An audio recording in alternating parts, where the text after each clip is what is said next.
Liftoff will start in T-minus 10 seconds. 10, 9, 8, 7, 6, 5, 4, 3, 2, 1. We have ignition. It's time! 17 seconds from Game 7 or from championship number 6. Jordan open. Chicago with the lead. Hyper got a piece of it. It comes off. The Chicago Bulls have won their 6th NBA championship. Tying run at second, 2 out. Palmero over the head of Jenks. Uribe charges, throws, out! And the White Sox have won the World Series. To the far side around the 8-yard line to Hester. Under it and to the middle with the 15 to the 20, breaks free to the 25 to the 30, to the outside, 40, midfield, 40, 30 to the coast, 20, 15, Hester 5. Oh! Touchdown!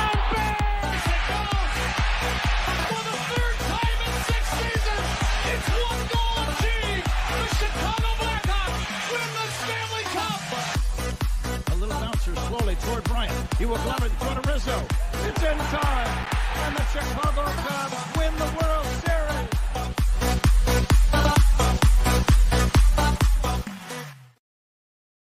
What up? What up? Welcome to Shawn and Maya in the morning on this TGI Mickey Ficky Friday. It's the weekend, baby. And I'm your boy, the SuperBack, Shawn Sierra. Thanks for tuning in. Listen, if you're watching us on Facebook Live, well then, I guess you found us on Facebook. And if you're not following us on Facebook, what? Go to Facebook, type in Sports Zone Chicago, click the like button, and now you're following Sports Zone Chicago. Simple. But wait, there's more. Go to the show's page. Go to Shawn and Maya in the morning, like that page as well. There you go. Oh, much better. All right, so not only will you be following Sports Zone Chicago, but you'll be following Shawn and Maya as well. If you're watching us on our YouTube channel, excellent. And if you're not subscribed to our YouTube channel, for real. All right, listen, go to YouTube, type in Sports Zone Chicago. Okay, click the subscribe button. Got it? But also click the notification button. That's the little bell right next to it. And that'll let you know anytime a show from Sports Zone Chicago is going live. You get it? Got it? Good. Now, if you're watching us on a mobile app, yay. Well, come on, man. Don't even tell me you didn't know we had a mobile app. What is your problem? Download it, baby. Download the app. All right, so it doesn't matter where you get your apps from. It doesn't matter where you get them from. It doesn't iTunes, Google Play, Amazon, Walmart, Kmart, 7-Eleven, Zayre, Zemsky, Macy, Montgomery Ward, Venture, Woolworth, wherever you get them from. You go there, you type in Sports Zone Chicago, you download it, you take us with you on a go. So not only do you get Shawn and Maya in the morning 3 days a week, not only do you get our other live shows throughout the week, not only are they archived there like they are on Facebook and YouTube, but I'll tell you what, we give you a slew, and I mean a slew of articles, thanks to my man Clarence Council III. Big up to Clarence for keeping you abreast of all articles Chicago sports related. Man, if you're watching this on a Roku channel, I like that kind of party, baby. And if you don't know, you better ask somebody. We have a Roku channel. So if you have a Roku television in the house, do us a favor. Do us a solid, yeah? Do us a solid. Download Sports Zone Chicago's channel to your television. Come on, you know how to download channels. Don't even act crazy. You've downloaded Stars, you're watching Power Book 3. Oh, that's right. A new episode dropped today. Never mind. Power Book 3, Raising Canaan, Paramount Plus, Hulu, Netflix, Disney Plus, Showtime. You've downloaded all of them, so put it smack dab in the middle, and you can watch us on the big screen. Hell, we're on the big screen, right? Mickey Ficky now. Now, you can also tweet the show. You can tweet us at Sports Zone Shy. That's CHI, at Sports Zone Shy now. If you want to follow me, just me. Personally online, you want to know what I did? Well, let me tell you what I did. You want to know what I did? Here's what I did. I made it nice and easy for you, folks. Nice and easy. One handle. Or Facebook, Twitter, Instagram, Snapchat, and TikTok. All one handle at the Shawn Sierra. If you want to follow my lovely co-host, Maya Kai, you can follow her on Facebook and Twitter at The Sports Chica. If you want to follow her on Instagram because you're an IGer and you do it just for the gram, well, follow her at Maya_Akai. NAMAYA_AKAI.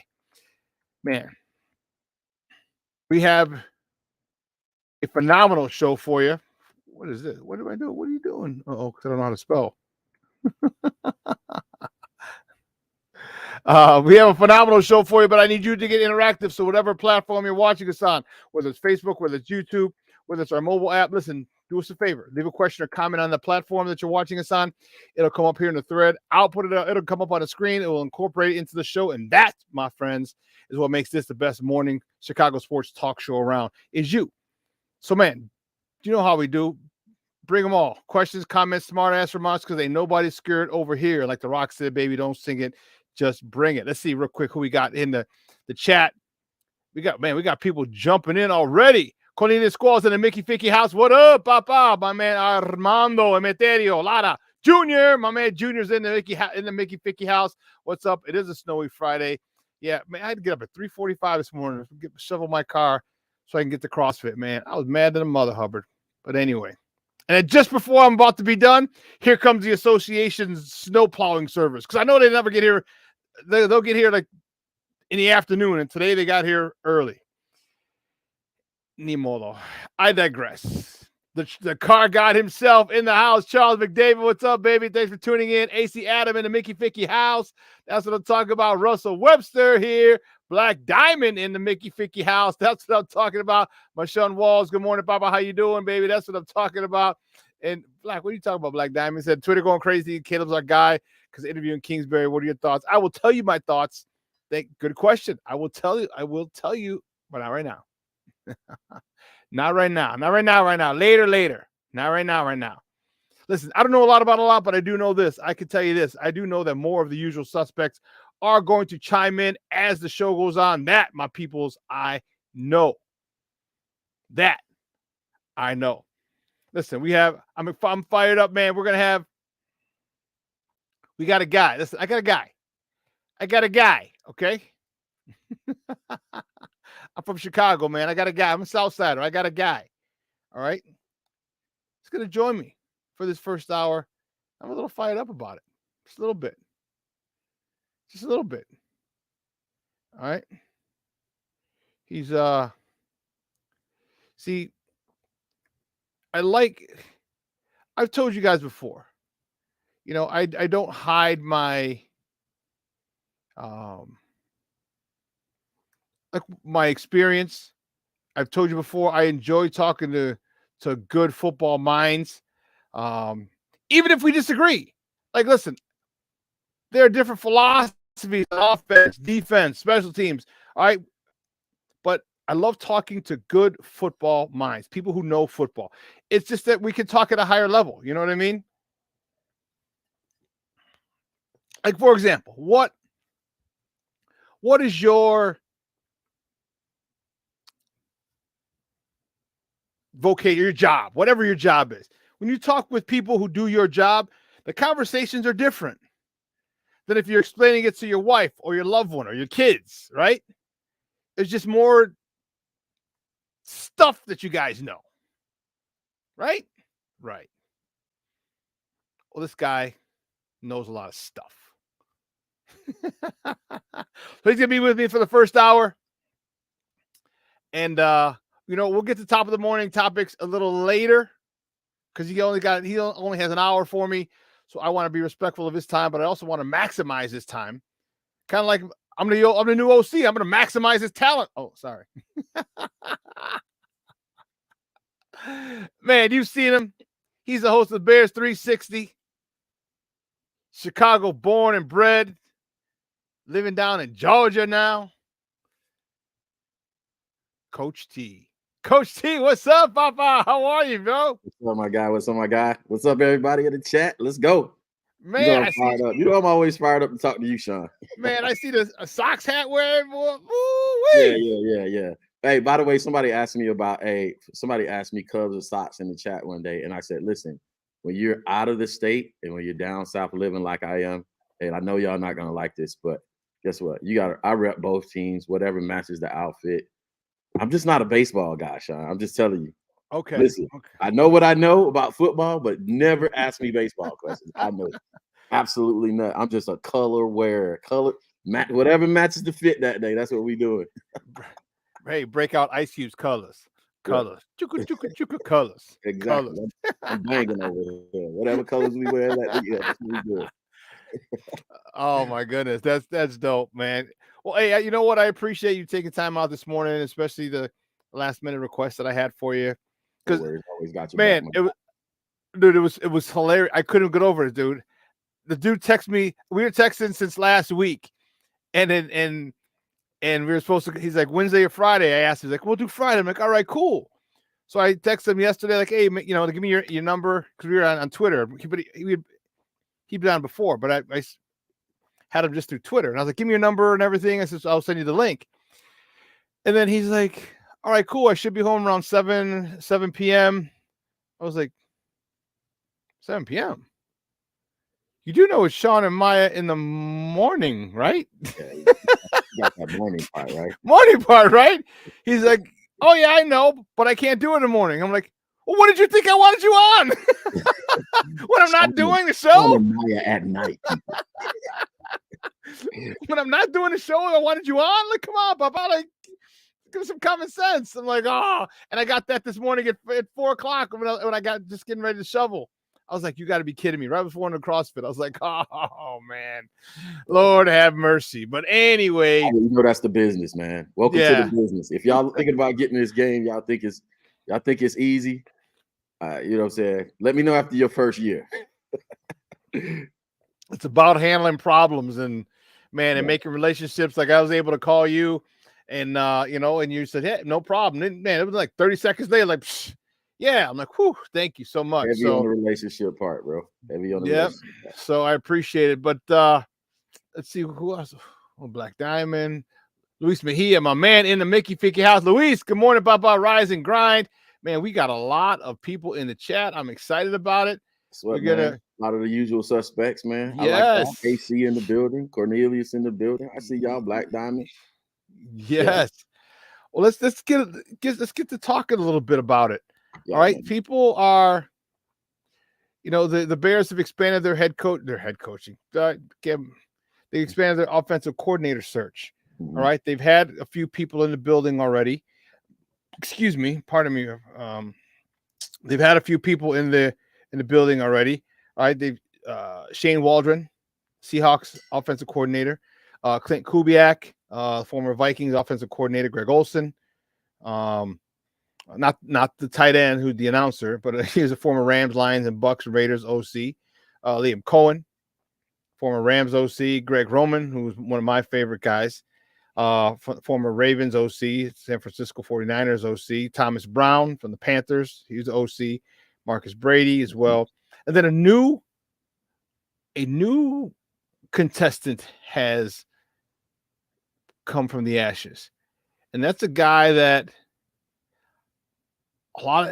very, very, very controversial. Most of those guys that I mentioned, they're pretty much from the Sean McVay, Shanahan tree.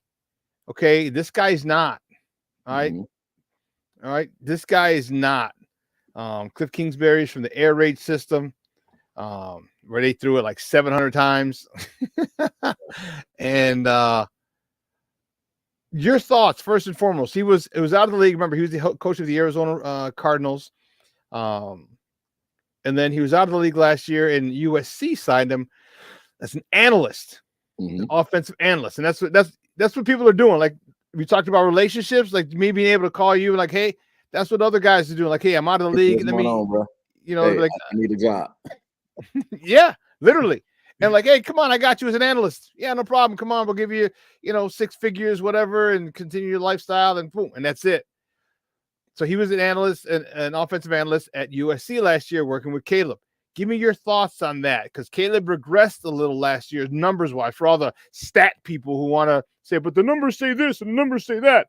Give me your thoughts on Cliff Kingsbury, working with him last year, but also as a potential OC here. Yeah, I've seen a number of responses to Cliff getting that interview on Twitter, X, whatever we call this nowadays. In the spectrum of answers of what it could be about, varies from, hey, they're getting extra intelligence and they're gathering intelligence on Caleb Williams, about a potential drafting him and selecting him with that first overall pick.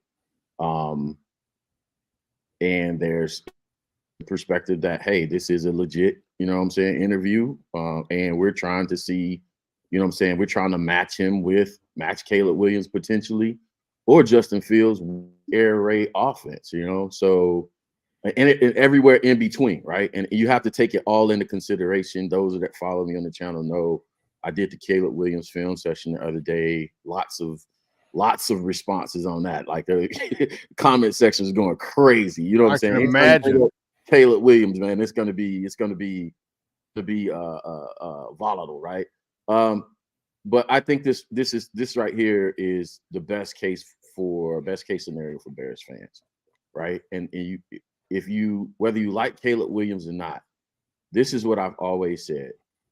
Regardless of what happens, we have to pair either of these quarterbacks with the best coordinator that fits them right now. So if we do get Caleb Williams, I would like somebody that comes from the pedigree that he's used to in the system he's used to playing with. That's going to be the shortest path for success for him in the NFL. He doesn't need to come into the NFL and try to transition immediately to a full field NFL progression read offense off the bat. Can he make those full field reads, you know what I'm saying, go through from 1 through 4? In the small sample size that it shows up on film, he can do it. But that's the problem with evaluating Caleb Williams and trying to label him as generational. You can't do that when you're comparing him to people like Joe Burrow and Andrew Luck, who did make those reads in college, and you can actually label them with generational. There's just not enough sample size to do that. So if you're going to do it, pair him with somebody like Cliff Kingsbury, Greg Roman, which, by the way, all the names that you called out that have been the recent interviews, I said this last night, they tend to lean themselves towards a more, you know, zone read, power read, RPO game, guys that have played in those, you know, call plays in those systems, which, you know what I'm saying, we gone from more of a Sean McVay heavy thing to now a, you know, zone read, power read, RPO type of coordinator. So I like that they're doing their due diligence. I think it would be irresponsible for them not to do it. But yeah, you know, I don't just match, you know what I'm saying? Match the socks with the outfit. That's all I care about. You know what? And that makes sense. And you know what? And you know my stance. I'm pro Justin. All right. I just think he's gotten the short end of the stick here as far as coaching goes. And I'm adamant about it. I've been on my steps on the table, banging the table, you know, for Justin. But I also understand that the possibility of them grafting Caleb it's a real one. All right, it's a real one. Okay, and as much as I would like them to take Justin, because I think with proper coaching, I think Justin is your generational quarterback. And it's funny because people are like, well, what have you seen? I'm like there's something that I can't qualify. I can't quantify it. Excuse me. All right. But when you're a coach, when you played football, as long as I played football for 30 years, I coached for 15 years. I got 45 seasons of football in me. We can see shit differently than people who aren't as experienced as us. Okay. And for me, you get him some coaching, coach, you get him a guy who works on it, who's belabors his footwork. He had to hop back. He'll hop back in. You get a guy who focuses on the little thing and is detail oriented. Justin Fields will be a top 10 quarterback, hands down. Look what he's done to this point, despite the bad coaching. Look at all the good throws he has. And yes, he's got stuff to work on. Again, I've never, ever ducked the fact that he needs things to work on. But that's coaching. Players aren't going to develop themselves. They're not going to develop themselves. Okay, what I do wish Justin, or I hope Justin does. I hope he has a quarterback coach, because some of the things he does, okay, some of the things Justin does can kind of be worked out. You don't need your offensive coordinator per se. For example, your drops, okay, like your lazy ass drops. That has nothing to do with offensive coordinator. Get your ass back. Okay, you get your own quarterback coach. He's going to tell you the same thing. Get your ass back, period. And then the offensive coordinator reinforces that. Get your ass back. I need 1, 2, 3 throw. I had a little clip last week last week on Wednesday, and it was like 4.5, 5 minutes of Justin Fields throws from the pocket. Yeah, And I the saw thing that. that I told everybody was like, watch his feet. It's 1, 2, 3, bounce, throw. By bounce, I mean 1, 2, 3, gather step, and they throw. It's coming out quick. 1, 2, 3, 4, 5, throw. 1, 2, 3, 4, 5, bounce, throw. This is what he needs. I said, and this is, I said, if you get an offensive coordinator who focuses on that with him and saying, I need this all the time, and is on him day in and day out, I'm like, Justin's going to be a top 10 quarterback, hands down. Your thoughts on coaching for this kid, for this young man, Justin Fields? Yeah, no, I saw that. I saw that tweet and I saw that post out there, and I couldn't agree with you more. Right? It's all about attention to detail with the offensive coordinator, right? So if you're in a system, that doesn't focus on the details, and you don't have people coaching you to the details, especially in the pass game, you can tell when the pass game is lazy, right? Because it doesn't require you to be at a specific depth in your drop at a specific time. Mm-hmm. All the people that talk about, slow kick, slow drop steps, they only watch the live broadcast of the game. If you watch a lot of these route concepts, even the routes themselves, they don't seem to have any, they don't seem to be filled with purpose and attention, right? It's just like, hey, we just run into a spot and turning around, right? And there's no coaching of the details out there. So you need a guy that's going to be, he's going to be on everybody's ass about being on their specific targets and points. Yeah, it's a marks. Yeah. Details have to be there. That's part of the job, right? And that's probably why your boy is in the unemployment line today. My boy. That's your guy. It's like your kids, right? When your kids act up, they the other players' kids. That's tell your the wife, that's your son. Yeah, that's your son. And then when he gets an award for something, that's my boy. That's my baby. That's how it goes, man. But and to me, that's the thing, man, is coaching. And I was in a conversation with this idiot yesterday, and he said coaching. He said this thing, and I'm like, I already knew he was an idiot. All right, and I wasn't being disrespectful. I do my best not to get disrespectful on Twitter anymore, because I do. I used to get more disrespectful, years ago. But he said coaching can't stop talent. Cream always rises to the top. I said, the fact that you said this shows you have no idea about football, no idea about anything. We can't have a conversation, bro. Yeah, like at that point, like you. All right. Thanks. Have a good one. Employ the mute button. Deploy the mute now. Yeah, thank you. And I told him that earlier in another tweet. I'm like, you should probably just sit this one out. Just stay on the sidelines.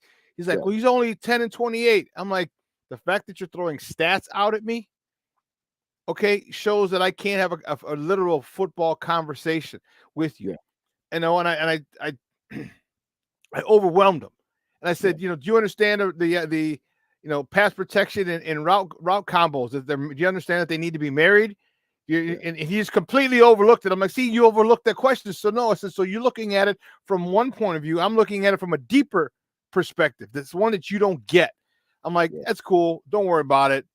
I heard your intro statement, right? And it's people think you're trying. People sometimes think we're punching down when we say stuff like this, and when we start talking about, hey, I like to have football conversations with football people, right? This is one of the benefits of why you get an immediate yes from me, right? When talking about being on the show, we can go in depth and talk about schematics and talk about coaching points, right?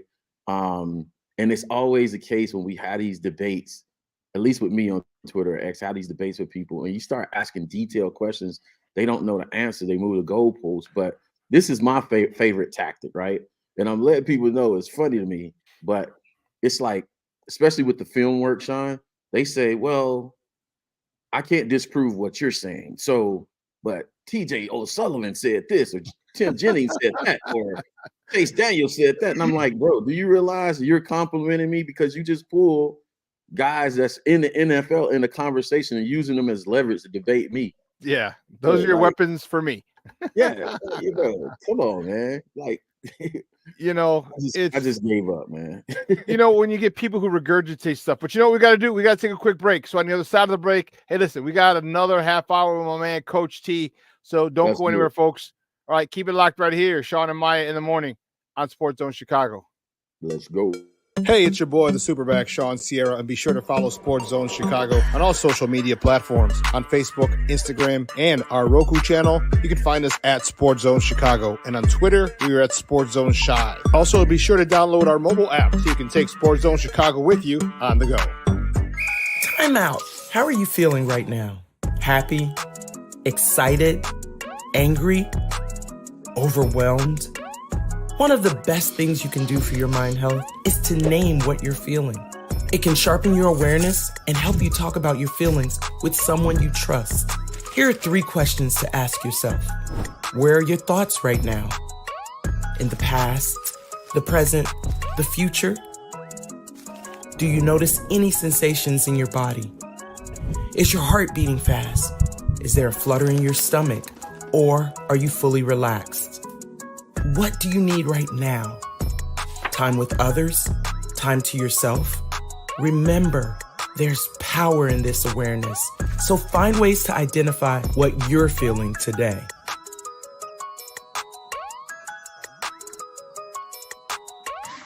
Hi, guys. Hey. Hi, Megan. Hey, Jessica. Megan, you're a tramp. Brian Fitch told me you guys made out. Everybody knows. He said your breath smells like garbage. And he almost puked. He says you're the most desperate girl he knows, besides your mom. How many boyfriends does she have anyway? Lots? Your makeup makes you look like a clown. That zit is huge, zit face. Ugly.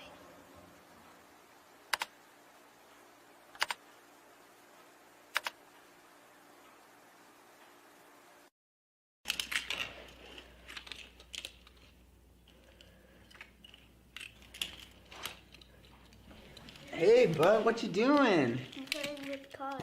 Cars? Can you show me what a car does? Whoa, whoa, whoa, whoa, whoa. Hold on a second. First of all, this is a school zone. So you need to put down your cell phone, stop texting, and let's get to driving. Now you're coming up to a stop sign, right? You need to slow down and stop before you hit that Y line. I want you to look left, right, left. You don't want to get hit by a car going on your left and to your right to make sure you don't get sideswiped by a guy coming from your right. You're coming, and you see a crosswalk. You better slow your horses down because the #1 rule of driving is always yield to pedestrians. Now stop, pull over, and you are done driving. Gosh, what do they teach you kids in school nowadays?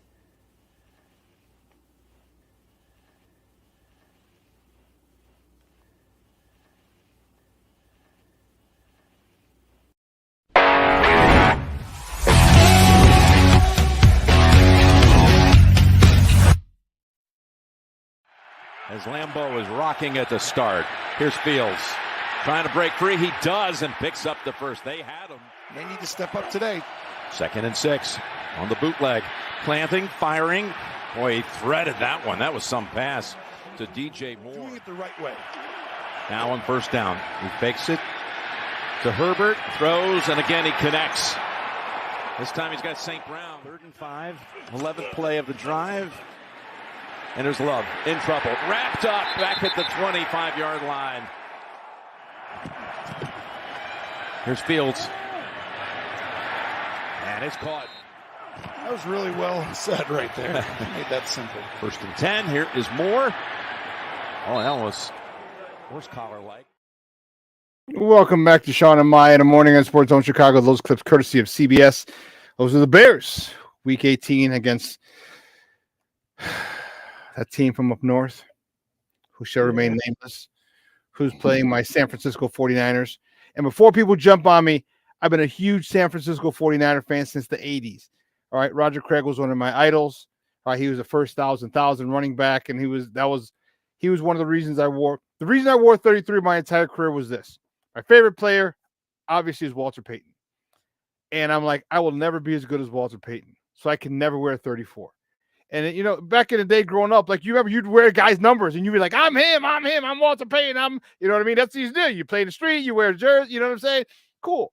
I'm like, yeah, I'll never be as good as him. So I'll take a number less than him. So I'm like, okay, what are the running backs? What good running backs are wearing 33? Hell, Marcus Allen, all right, when he was at USC, was 33. Tony Dorsett was 33. I was like, oh, okay. And Roger Craig ended up becoming was 33. So, and I liked his style, so he was one of my favorites. So I've been a 49er fan since. If the Bears didn't win it, I wanted the Niners to win it. Period. So I've been, man, Roger Craig's my dude. He's one guy I have to meet before I die. It's just like you really inspired me. You know what I mean? But so we were talking about the OC search. All right. We were talking about the OC search. Who do you like out of that crew? We were going through some of the names as well. We were going through some of the names. There was Waldron, Kubiak, Olsen, Cohen, Roman, Brown, Thomas Brown, Marcus Brady. Okay, Cliff Kingsbury now. Who do you like?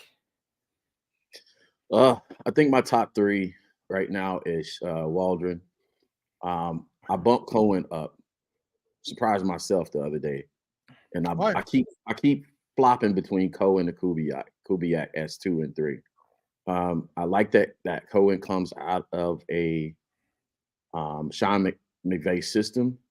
What I like about Cohen is not only does he come out of that system, but if you look at the resume, his play calling experience and bouncing back and forth between the pros and college shows you or gives you there's a couple ways to do it. What am I losing? I don't know. There you go. Yeah. Shows you a couple ways to do it. It shows a diverse skill set and doing it in both college and the pros, but calling plays both. And I think that's what gives him the edge for me over Kubiak. I love Kubiak. Like you said, Roger Craig, man, you know what I'm saying? Kyle Shanahan is my coaching dude, bro. That's my coaching crush, man. I mean, I feel you. If you're going to find somebody to emulate him, bro. He does it all. Yeah. From a schematic standpoint. And that's what I like about Kubiak. But what scares me about Kubiak is, you know what I'm saying? And I'm willing to be totally wrong on this because I had it wrong with Mike McDaniels, but because Mike McDaniels didn't call plays in San Francisco, but he took off in Miami. So is Kubiak that kind of dude? He seems like Mike, a little bit awkward in personality, which I judged him last year. I said Mike probably needed a real OC stop before he made head coach, but Mike went to Miami and killed it. So, Waldron. Today it's going to be Kubiak second and Cohen after that, and then everybody else falls in line after those 3 guys. Pick one. I'm not a big Greg guy because of the concerns with the passing concept, so he probably would be 4th on the list for me, Greg or Roman. But I love Greg's run concepts. I love the power read. I love the zone read. I love the counters. I love all that stuff. You know what I'm saying? Has he taken this time away from football to polish up those pass concepts? Because that's what got him fired at his last 2 stops, I'm told, or I read, right? He couldn't get that pass game going enough, but he also he was a coordinator for, I think, 2019 where Lamar got his MVP season. Yes, he was. And Lamar threw 30, was counted for 30+ touchdowns. All right. I think he threw for $3,000, ran for a stack as well. So that's one reason. And you know what, Coach? Maybe they're not. And here's something that someone else proposed to me. Like maybe they're not looking for to hire him. Maybe they're looking just for information. All right. And you just disguise it in an interview. Another theory was they're going to bring a couple. So they'll bring a run coordinator in, a pass coordinator in. See, like, okay, cool. Might be a little too many chefs in the kitchen. Okay. But if you can get concepts or ideas, okay, and say, okay, here's what I want you to do. Well, then, hey, that makes a lot of sense. That makes a heck of a lot of sense. They should have put me on the board to consult, man. That's all I'm saying. I would love for them for them. I think I said this a few times, right? I hope what they did was put these guys on the board and Flus took them to task. He was like, I'm a defensive coordinator. You show me your best stuff. I'm going to throw up my responses to your best stuff. And you tell me how you're going to counter this stuff. Put them on the board, man. You mean like Gruden did for the prospects coming out. I think that's a great idea, and I would imagine they would do that because I don't think they're just going to sit there. Cause remember, he said you got to have to explain what you're going to do with any quarterback or 3 or 4 quarterbacks that that they potentially could have. Yeah, they have to do that. Like they have to. There's no way because I can't sit there and say, well, for a cover 2, I'm going to do this for this. No, I need to see it. Yeah, I need to see it. Show me your cover 2 beaters. Show me your cover 3 beaters. Show me how you teach quarterbacks to respond to safety spinning in and out of the box. You tell me how you teach them because that's the hardest thing for a quarterback to recognize in coverages, right? They'll show single high safety. This is why I love. I can talk ball to you, bro. I'm just having a moment right now. That's the hardest thing in football, right? When you show too high safety and you spin the safety down into the box because you're showing too high safety, you go on one high safety man or cover 3, right? And vice versa. When you show the opposite, show me how you teach a quarterback how to read his way out of those situations. So he's sure, you know what I'm saying, before he snaps the ball, what he's seeing, because that's what it is. And, and this is the thing that I talk about that people don't get. This is why, people talk about Justin couldn't have anticipatory throws, blah, blah, blah. And one guy said, he can't do it. You can't coach. I'm like, no, you can coach it. Yeah. I said, coaching, that's very simple. I said, because it comes down to tendencies. I said, we are all human beings. I said, offensive coordinators, defensive coordinators, and we all have tendencies. I said, so you say, okay, in third down in this area from the 40 to 40. All right. 67% of the time he runs this coverage. So which means I can run it all the time, but 2 out of 3 chances he's running this coverage in this thing. Now he might disguise it, and here's some of the disguises. So here's what you have. So when you give him that information, it's like, okay, now so you can help people with throws. You can help people understand, and you just walk through it. Here we go. Here's what he does. Here's what we see on tape. Boom. All right. When you see this, boom, or watch this thing. And the thing that people don't get is you pick up tendencies. You pick up people cheating.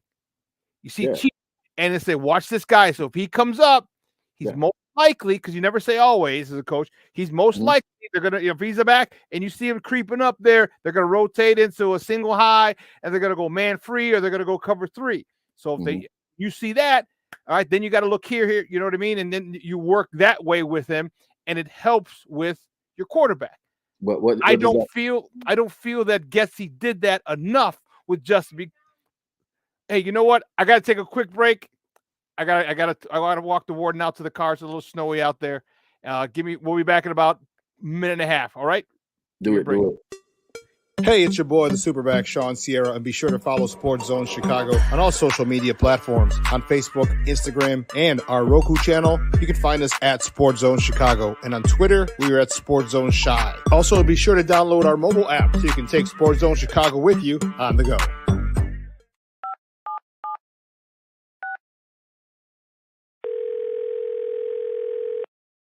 Yeah, hello. I'm really not sure if this is what you all do, but I really don't have anywhere else to turn. Hi. I don't even know why I'm calling right now. I'm sorry. My thoughts are going a mile a minute. My kids are out of state. My buddies from the Army are all gone now.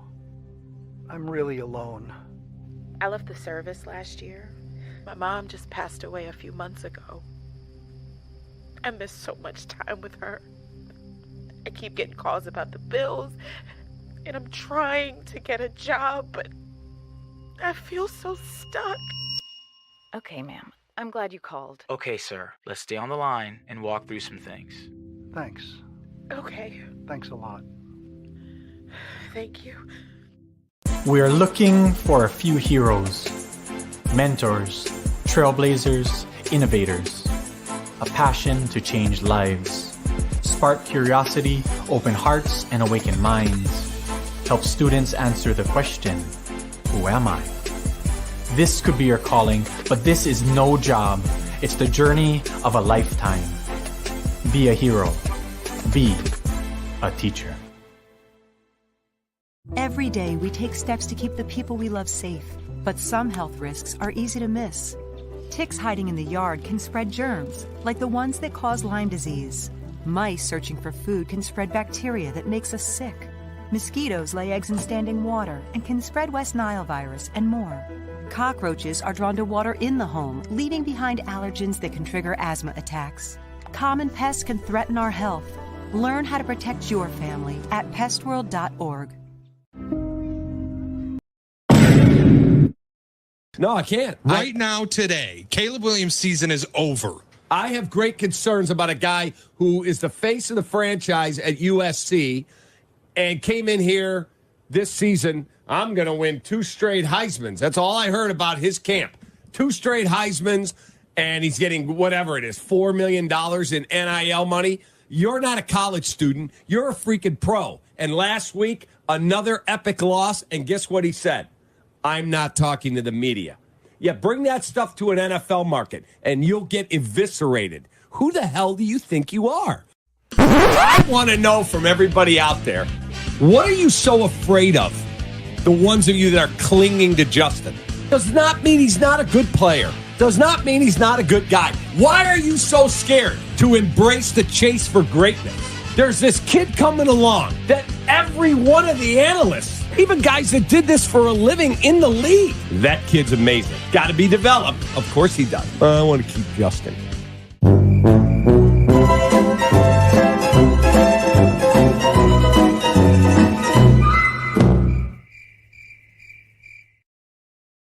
Welcome back to Shawn and Maya in the morning at Sports Zone Chicago. This goes courtesy of ESPN. That was Chicago's own David Kaplan, who was caught flip-flopping on Caleb Williams. And you know what? That's one of the thing, man. You know what? I have never wavered. And I told you, I'm not. Here's the thing that I don't get, people. Just because I'm pro Justin doesn't mean I'm anti Caleb. I don't want him buried. I don't want him burned at the stake. All right. He's not going to hell in a handbasket because I feel Justin's a better fit here. All right. So, and this is the thing that I can't stand, how people get so toxic, how this has really divided our fan base. Right. All right. But there's things that we were talking about. There's things that we see, Coach, that other people don't see because the experiences that they've had aren't the experiences that we've had in football. Yeah. And they have to understand that. And to flip, you know, and then this is why when people are like, you're crazy. No, I'm not crazy. Like, I don't have to get loud with you. I'm telling you what I've seen. What have you seen? He hasn't thrown for this. He hasn't thrown for that. And I'm like, and you try to explain to people, but they're so adamant. People listen to respond as opposed listening to understand. Yeah. Talk to me about some of the media real quick about just like Cap flip-flopping, criticizing them. And you know, in the next a couple weeks later, he's like, oh, this guy's going to be awesome. Yeah, man, that was wild. And I wanted to give the proper credit to the one guy, Doug Dyer on Twitter, who posted, you know what I'm saying? See, by the way, Coach T gives people their props. So I stayed up to 2:30 in the morning and caught that Jalen Johnson and clipped it up and it went viral. And I was kind of a little bit irritated because I didn't get my props on that. So shout out to Doug Dyer for going back and doing the research and catching Cap in the trap, so to speak. I'm having a Dr. Seuss moment on the show. The Cap in the trap out here capping. Listen, man. Now, see, here's the way the media game works for all of y'all that don't know. You know what I'm saying? You know, ranting is a thing, bro. I just realized that this year. Like, ranting is part of the media game. So it's almost like an act. You rant so you can get the likes and comments and subscribers or whatever you're doing up, because guess what? When you can't make when you don't do, you know, schematics and stuff like that, then you become part of the entertainment part of the base, right? And you have to do these rants. And what part of the base? People don't get this. The entertainment part. Yes. The entertainment part. Yes. Like, there's the entertainment part of the media that's strictly there for entertainment. Y'all see it all the time on ESPN with Stephen A. Smith. Stephen A. Smith is not the smartest football person in the world, but Stephen A. Smith goes into his, in his act, right? And I just think that's kind of what, you know, Cap is doing in the situation with the, what are you afraid of? That's the flip-flop, right? That's the flip right there. So not really taking it seriously, but answering his rant at the same time. Cap, you asked the question to people, what are they afraid of? right? But at the same time, at the end, sneak in there that this kid needs to be developed. That's what they're afraid of. You answered your own question in the rant. The answer to your question is the kid needs to be developed. You said it in your own rant. So if he needs to be developed, how do we mix needs to be developed with generational and transcendent? I know every quarterback needs work and they're going to need, to be polished up into their system. But again, my comps for generational transcendent is Joe Burrow, Andrew Luck. I'll even throw Matthew Stafford in here, right? Went to a bad team. I was going to say, because he went to a horrible man. He got swallowed up in Detroit. You don't want to watch that. Went to a bad team, but he still bombed. He still was bombing and dotting teams up. You know what I'm saying? On a bad team. Those guys were NFL ready now. Full field reading defenses. And the problem again with Caleb Williams for me is there's not enough sample size in this heavy air raid, zone read, RPO offense that he comes from Lincoln Riley to say transcendent and generational. That's it. That's the take. And and guys, we're joined by Coach T. He's host of Chicago Bears 360. Make sure you check him out. All right, he's all over YouTube. He's growing, and make sure you follow him on YouTube. Talk to me about. You mentioned the importance of it, and here's the thing that if Caleb comes in, Bears go with Caleb, and they get a new offensive coordinator, someone who understands a good offensive coordinator, and Caleb plays well, then people are going to say, see, I told you, blah, blah, blah, blah, blah, blah, blah, blah, blah, blah. Caleb is better. His floor is higher. His this is that. I sit there and I saw Adam Hoke say his floor is higher. I'm like, dude, stop. Like, I'm looking at all these people in Justin has done what Justin can do. Like, there's nothing, and I've said this before, Coach, and I've asked people here. I said, name something that Justin can't do physically that any other quarterback in the NFL can. Name one thing. Mm-hmm. He can throw. He can make every throw. He can 100 miles an hour. He's throwing it. He's put it in tight windows. Humpback line drives, fades, dropped it in the bucket.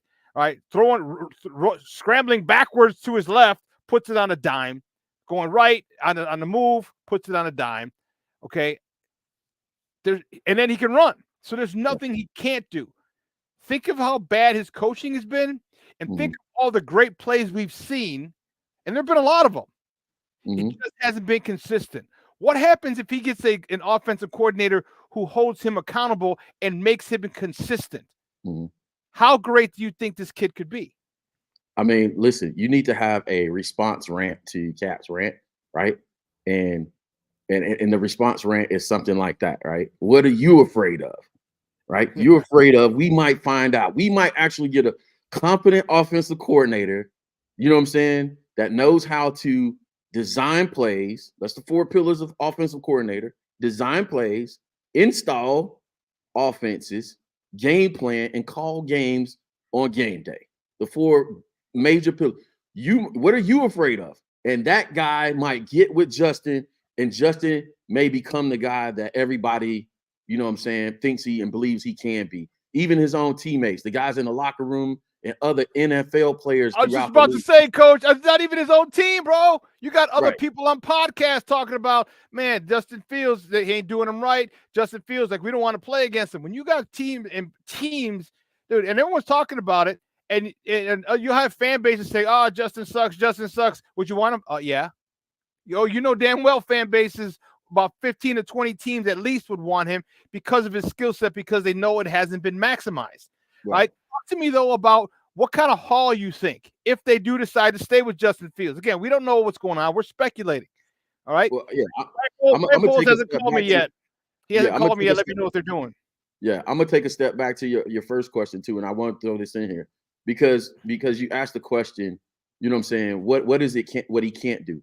You gave me an idea, Shawn. What I'm gonna do is I'm gonna print it out. The you know what I'm saying, the typical you know what I'm saying, Caleb Stan tropes out there that says, you know, he holds the ball too long. There's a list of things that they all repeat. It's year 3. Y'all list them in the chat with me because I'm gonna frame it. It's year 3. They always identify the record, which, you know, the record is not a quarterback stat. It's year 3. He holds the ball too long. Go ahead and list them in the chat because it's when you have these discussions, they always talk about the same things, right? And for everyone that people bring up, I have a football explanation and a schematics, detailed explanation as to why those things, you know what I'm saying, don't make sense and why even the consistency part of it, right? And here's my analogy I always use, Shawn. If I write a 13-chapter book and 12 of the chapters are bullshit, incoherent sentences, no subject noun agreement all over the place, violates every rule of the English language, right? And I stick a chapter in the middle of the 13-chapter book, 12 of them are bullshit, and I stick a chapter in the middle, that's a well-written chapter, right? Do I blame the person reading the book and call them a poor reader? Because I wrote 12 chapters of bullshit and stuck one good chapter in the middle. Do I say they're inconsistent or poor reader because I designed or I wrote the book to be, I violated every rule of the English language? That's the equivalent of what's going on with this loop that happened with this loop. It's your job. Listen, guys, there's a coaching crisis going on in the NFL. Y'all can see it. Everybody needs an offensive coordinator. It's the hardest job in football. That's why that's why they're firing guys in Philadelphia right now, right? Because they can't do it. There's about 13 offensive coordinator jobs open right now in the NFL. So I'm telling you this, if you got an eye for detail, you love football, right? You don't mind missing time with your family, and you know what I'm saying? And then you want to take, you know what I'm saying? You want to hit the powder, you know what I'm saying? You on the powder, because some of those guys, they work so many. It's a joke. They need to pick me up. Crazy. Either it's no dose, bull, or they on the powder. You know what I'm saying? Because that's how much detail it requires. And Shawn mentioned it, right? When you're teaching the quarterback, you know, hey, here's the tendencies on third down, or when they show single high safety on third down, 90% of the time they're spinning out of it to too high, cover 2 zone, coverages, blah, blah, blah. You have to get in there and get the details and hand that to your quarterback so he knows, all right, I got you. He walk up to the line of scrimmage. Okay, you're showing single high safety. It's 3rd and 8. I know what coach taught me. They're going to rotate out of it and blah, blah, blah. You know, they rotate out of it. Here we go. I don't believe what I'm seeing. They're faking, right? And then you go to it. But again, these are football conversations. Yeah. These are schematics conversations. These are dudes. Coach, talk to me about this one. And I like this a lot better. AC Adams said, I want to see Justin or JF1 strictly working under center at least 85% of the time. Talk about the advantages of being under center as opposed to being in the gun, as far as passes, as far as play action, as far as runs. Right. It's as simple as this, Shawn. You know this. Hide the football. The linebackers, the safeties, the cornerbacks, namely linebackers and safeties, if they don't know where the ball is, they're going to be one step slower. So that's why you do it, especially in short yardage and the goal-to-go situation. You hide the football when you're under center.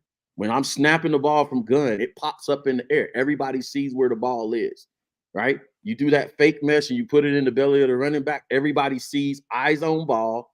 What is the saying in defense? See ball, hit ball. Hit ball. Well, hit ball. If I can't see the ball, go. That's why you do play action fakes, because I don't know where the ball is. You're trying to make the defense a half a step slower. So go under center. I don't know about 85% AC though. 85. Yeah. That's a bit strong, bro. But I see where you're going with that. And that's the thing when you have a guy like Justin, because if you have a defensive end, okay, crashing. See, when you're running an RPO or zone where he's crossing your face and that right, you're reading the right defensive end. He's watching the whole thing the entire time. Mm-hmm. Right, so he can come at you and easily and get ready to change his path. Yeah. But when you have no idea where he's going, and you know what I mean? And he fakes it, gives that ball hand, and you wait 1/2 a second with a guy like Justin or a guy like Lamar or a guy like Josh Allen, and they peel out, man, that 1/2 a second that you waited is deadly, and it's over. It's the first down, it's a touchdown, it's a whatever they're trying to get, because you have to wait because you don't want them to run. You'd hate for them to give the ball, and then they run right inside you, right past you, and you're like, oh shit, I was looking at the quarterback. Yeah. And then you're right. That's the added benefit of having somebody with Justin is so dangerous with the ball. By the way, for those that know, this is the crazy part that I don't get about people that don't understand the perspective of defending Justin Fields. Justin Fields, every game is accountable for 80 to 85% of the offense. Meaning, if I'm a defense scheming against our offense, all I got to do is focus on Justin 80 to 85% of the time. The problem here is we have backs that average over 4 yards per carry. Justin obviously led the team in passing, right? Which he's supposed to. He's a quarterback. But 2 years in a row, with backs averaging over 4 yards per carry, he led the team in rushing. What does that tell me? That's telling me that you're not properly sequencing your plays to make sure that the running backs are getting enough carries. Why are running backs getting 12 to 15 yards a carry and they're averaging over 4 yards per carry in a game? They should be in the mid to high 20s every game and take some of the load off your quarterback. I think that's going to be one of the major adjustments you see with the new offensive coordinator. He's going to not require Justin to do so much if he stays. And when he does run, he's going to be more effective because you're going to be expecting the running backs to run, and that's the whole purpose. Yeah. You know, to me, that's the entire purpose. If you got running backs, you know, do you think Justin had long runs before? Man, if you keep going and giving these running back, I say give each running back 15 carries. That's 30 carries again in the run game. That's 30 carries plus whatever Justin runs. You're coach. I don't think you can beat us with our running backs getting 30 carries a game. I don't think you can be in the ugly football game. And I'm talking about in the ugly football game because a lot of fans think also the only strategy to football is to try to outshoot the other team. No, we can play ball control football. We could have played better ball control football, bend but don't break defense, and beat Green Bay in the last game of the season. We only lost by 8 points. Bend but don't break defense. And if we would have just controlled the ball and scored once, it's a one-score game. So you don't always have to outscore the other team. This was the mistake that Dallas made on Saturday or Sunday. They tried to outshoot Green Bay in that game, and Green Bay Matt LaFleur had way too much for him.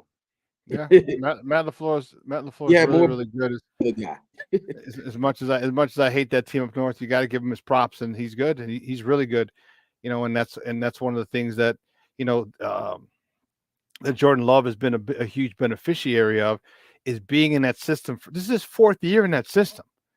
He sat for 3 freaking years, 3 with the same play caller, regardless of Nathaniel Miles and our guy Getsy, and that shit didn't matter. He's still listening, and he still had the same play caller. That goes a long, long way. So I am, it's easy to see why Jordan Love is doing well. They got him some good receivers. I saw a clip somebody had yesterday on Twitter. Dude, his receivers are all 1st and 2nd year receivers. Yeah. So hey, Coach, I know you got to run. I appreciate it. Do me a favor, though. Do me a favor. Let everybody know where they can find you and your work online. That's what's up, man. Y'all know where to find me on YouTube, Chicago Bears _360 on YouTube, on Twitter. We did our first broadcast on Twitter this week, man. I was proud of that. Oh, yeah? That's right. So, and we're on Facebook, too. I have a Facebook channel. That channel is growing as well, man. We're expanding to more social media platforms, man, getting the word out there about, trying to get these schematics, our football folks, more visibility in this social media game, man. I love it, Shawn. I'm proud of the work you're doing, buddy. Man, I appreciate it, man. Thank you so much. Again, thanks for the save today. I truly appreciate it. And I got to talk football with my guy. That's what's up, man. All right, we'll talk soon, man. Hey, you have a great weekend, okay? All right, you too, buddy. All right, now. Guys, that's Coach T from Chicago Bears 360. He had a run. Man, I'm so thankful, grateful to him. He is able to come on in the last minute. If you didn't hear one of the guys that I had miscommunication, I really should have confirmed it. I know it says Shawn and Maya in the morning, but he thought I wanted him to come on at 10 o'clock at night. I'm like, no, no. Man, I appreciate Coach T big time for helping me out and coming on and talking football. There's a lot of good stuff. There's a lot of good stuff that, no, Marshawn, no. You don't want to be the quarterback all. No, you don't. But the thing is, there needs to be times when he is. Okay? There are times, and here's another thing. It helps with the timing.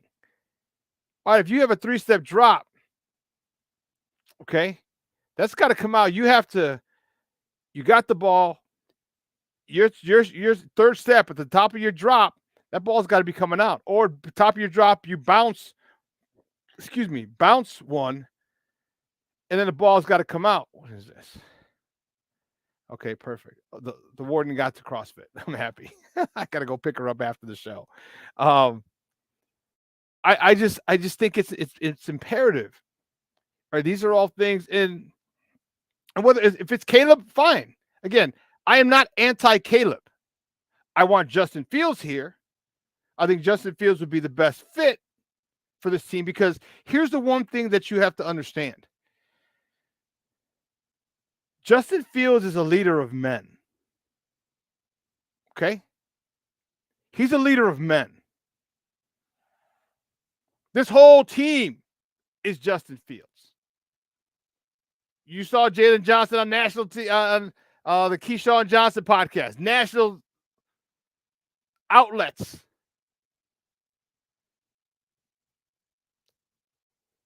You can't take that out of a locker room. You shouldn't take that out of a locker room because there's going to be a lot of other issues that are going to arise. Okay? A lot of other issues. And for me, my whole thing is whenever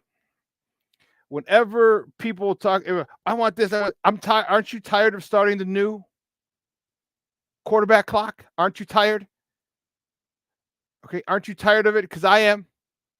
And everyone says, well, you can't pass up on this guy. All right, he's generational. Oh, yeah? So are these guys. So is Jamarcus Russell. He's big. He's got an arm. So was Jameis Winston. He's big. He's got an arm. He won the Heisman. Look what he did at Florida State.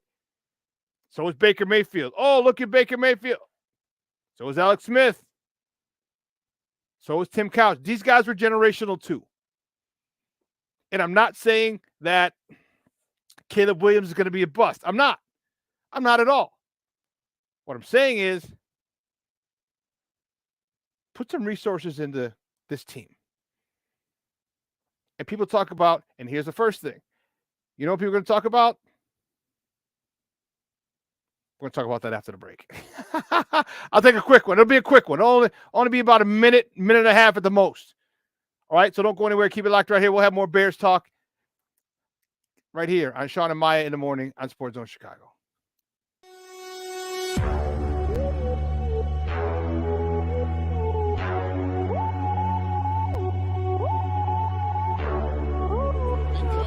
To run for 17, back he goes, here comes Chubb, there goes the ball, touchdown, Mooney! Jones will walk at the left tackle, time for Fields, now he'll accelerate to get the first down, and break tackles, and he's off to the races, and we got a terrific block. For every generation, it has started with the call to serve. Discovering the purpose and the belonging earned with the title. Learning to dig deep and push through adversity together. Defending our nation and its people. It is a life of great worth and reward. But Marines are never really finished serving. Their commitment comes full circle, visible in communities across our country. This is Semper Fidelis, always faithful, always Marine, marking a path for the next generation. So I've come up with the family emergency plan. Great. What is it? It's difficult to talk about, so I'm not telling you. How will we know what to do? You won't. I'm so glad I won't have to remember anything. And me too. Thanks for this, sweetie. Talk to your kids about who to call, where to meet, what to pack. Search Ready Kids at nyc.gov or call 311. This year, my mom got me the perfect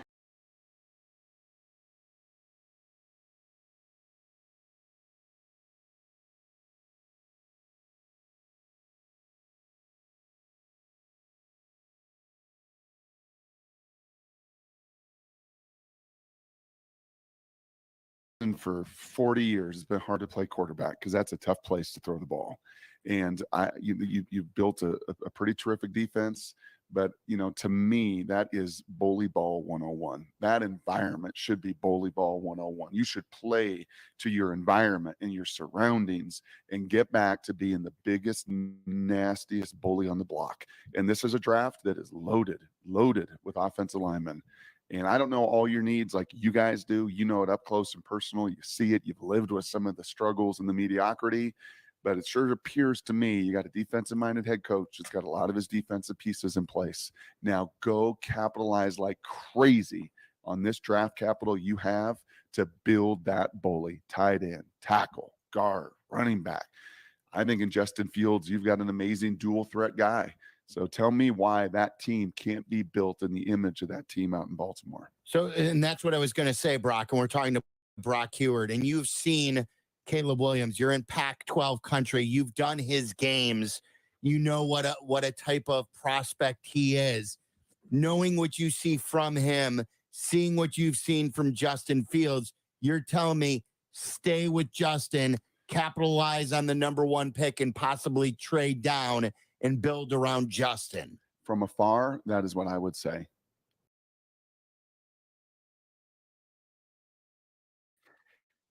Welcome back to Shawn and Maya in the morning on Sports Zone Chicago. Those clips courtesy of ESPN. And that's Brock Heward, former Washington quarterback, University of Washington, all right, NFL player. And we were talking, and he was talking, and that makes sense because of the conditions, because of a lot of things. But the one thing that I want to see, he talks about get some people. Get some. You've invested in the defense. Now invest in the offense. All right. I can't say it enough. And I know there's some people here who want Caleb, and that's cool. Okay, that's fine. We can agree, disagree. All right. I'm definitely not gonna come at you like some kind of asshole because there's too much of that nonsense. People calling you clowns and you're effing stupid. I'm like, okay, I'm stupid. It's great. It's great talking to you, idiot. The one thing that I like, and there's a couple of aspects to look at this from. Okay, you have to remember this is the NFL. It is a production. Okay. Coach T talked about the act, all right, why Cap, is the way he is. Everything he's in character, all right. It's a show. If you don't believe me, remember the draft 15 years ago? Not really. Now it's an event. Now it travels. Remember the first 2 years they had it here in Chicago to see how is that going to work? And it as cold as it was, if you remember, about 5-6 years ago, as cold as it was, it still went over like gangbusters. So it's a production. All right, you need characters. In the NFL, outside of the WWE, the NFL does a great job of marketing, okay, and drama. Okay. The one thing that I like, and here's another issue that people are going to come up with me for, and I'm okay with it. And I can rebut anything that people have against it. Think of the Hall. I showed you this on Wednesday.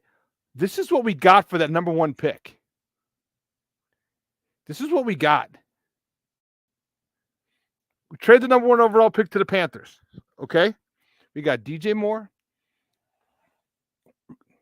All right, we took over their first round pick. Okay, we got Darnell Wright. We took over their second round pick. Remember, that was a 10th overall pick with Darnell Wright. We got their second round pick. That was Tyreek Stevenson. All right, we got the 2024, this year's first overall pick. Remember, we were able to trade with Philly at that particular point to go down. We got Philly's 4th round pick this year. We still have the Panthers' 2nd round pick in 25. This is all from 1 pick. Look at the people who we have here and the contributions they've made. Look at these 3 guys: DJ Moore, Darnell Wright, Tyreek Stevenson. You mean to tell me these guys didn't contribute to this team, and in a big way? Yeah, they did, big time. DJ Moore had his career high in receiving yards and touchdowns. Darnell Wright was it Max Crosby? Was able to block him with 1 arm. Tyreek Stevenson, I got to double check. I think both of these guys are all rookie. And then we still got the number 1 overall pick this year, a 4th round pick this year, and a 2nd round pick next year. So, with the hype that Caleb has, if you can get more than that,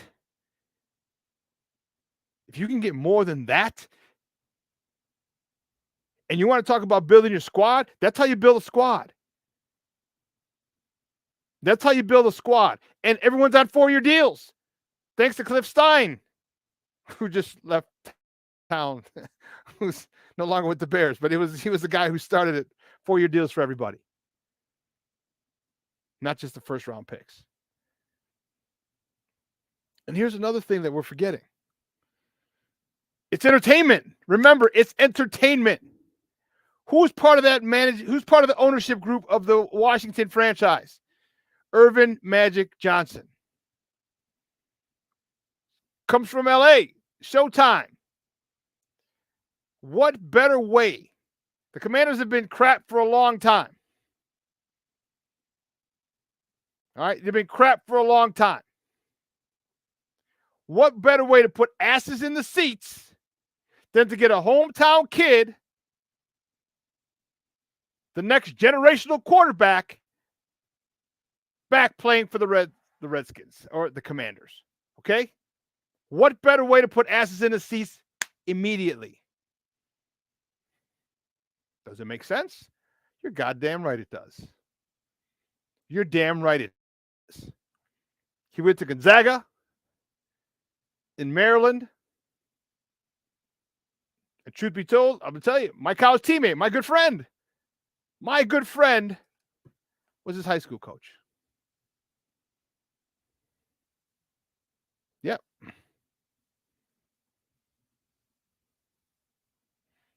My good friend was his high school coach, and I'm gonna get my guy on the show. We're gonna talk about him at some point. We're definitely gonna talk about him. But you get a kid from the DMV area,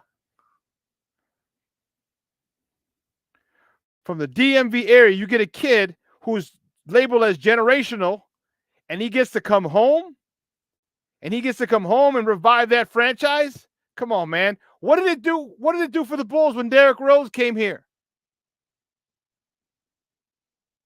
How did this city react? Because I'm telling you, I don't think Caleb sucks. I'm not saying he sucks. I've never said he sucks. I never said he's going to be a bust. There's a chance of it, but I never said he's going to be a bust. What happens if he goes and he plays well? It's going to be a while.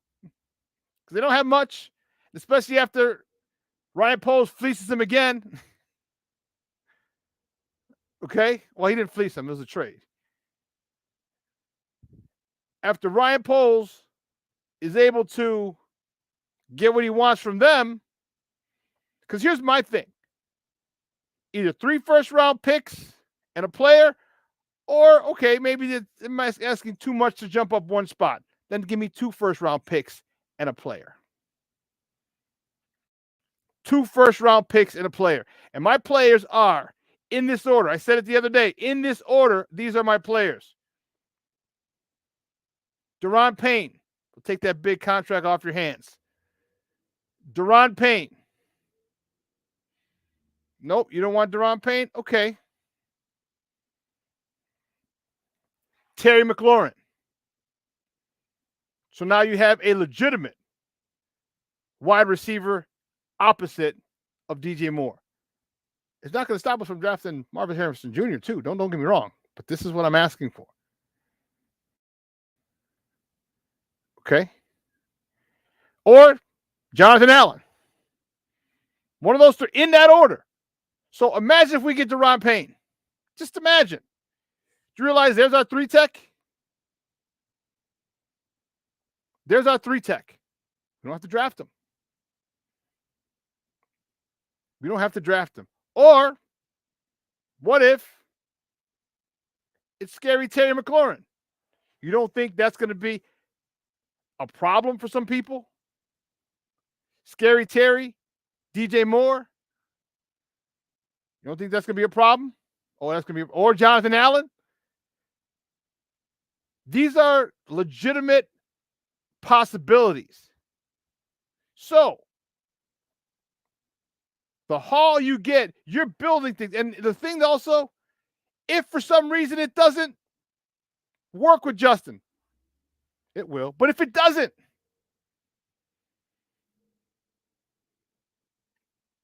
you have 2 first-round picks in 2025. You have 2 first-round picks in 2026. You can go get your quarterback then. But what they're stepping into,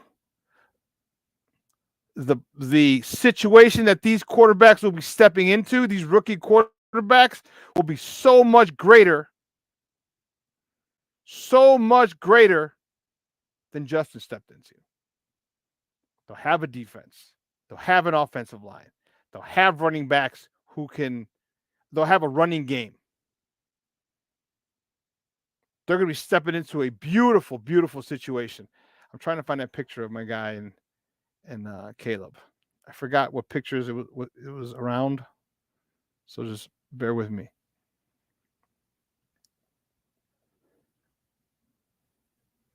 But that running back or that quarterback is going to be stepping into a phenomenal situation. And what if Justin Fields takes off, which I know he will? Justin Fields is a winner. Justin Fields is that dude. And people are going to say, well, what gives you that? Why would you say that when he hasn't shown it? He has shown it. He just hasn't shown it consistently. When you get a coach, a good offensive coordinator who's going to hold your feet to the fire, you get a good offensive coordinator who's going to work the details every day in practice. You get a good offensive coordinator who's not going to let you slack and going to demand the best out of you. You're going to get better. Justin needs to be coached hard. I'm getting the psychology of it, but he needs to be coached hard. He will respond. And if you ask why, I'll tell you why. But I'll get into the whole psychology of it. But here's why. His dad was a Marine. I didn't realize I knew his dad was a cop. I didn't realize he was a Marine as well.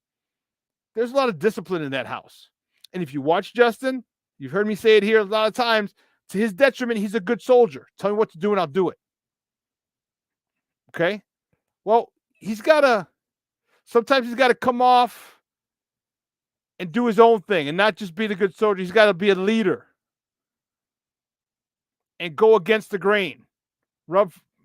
Ruffle some feathers a little bit. You know what I mean? Ruffle some feathers. But if you're not going to have him do that, you just want an offensive coordinator to say, hey, here, you come in and here's what I need from you. Man, let me tell you. You challenge Justin, he will respond. You know how I know? Do you realize how can I put this? How tough, I'll just leave it at that. How tough Andy Reid was on Patrick Mahomes? Do you realize that? Everyone's talking about, well, Patrick Mahomes is the new generation and this and that. He was tough on him. I read a lot about it, and I was like, holy cow. He was tough on, I can't believe I can't find it. He was tough on Patrick Mahomes. What did Patrick Mahomes do? Well, now they're calling him the baby goat. Now they're calling him a whole bunch of stuff. He needs to be coached hard. And that's what we need. That's what we need. Because I'll tell you what, he will respond. And that's all you want. You want a quarterback to play his best. You want a quarterback to have his potential maximized. That's what you want. That's what we need. And that's what we're not getting. That's what we're not getting. Because I'm telling you, you get him, and I've said it all through Twitter. If you get Justin, a good offensive coordinator, okay? You get him a good offensive coordinator, I guarantee you he'll be a top 10 quarterback in this league within 2 years. Within 2 years, top 10. 2 years. He'll get us to a couple NFC championship games. I'm not going to say win us the Super Bowl because it's tough to win a Super Bowl. It's tough. There's so much that has to go right. Health, first and foremost. What if your left tackle gets dinged up? What if your tight end what if your number one wide receiver gets dinged up? What if your stud defensive end gets dinged up? What if your stud, you know what I mean? There's so many things that can go wrong. There's so many things that need to go right in order for you to have a chance to win the Super Bowl. But I will tell you this. You get that coach, Justin's going to lead them to, we'll get to the NFC Championship game at least twice. At least. Because he's that dude. The throws he makes. The command he has in that locker room. There's nothing like it.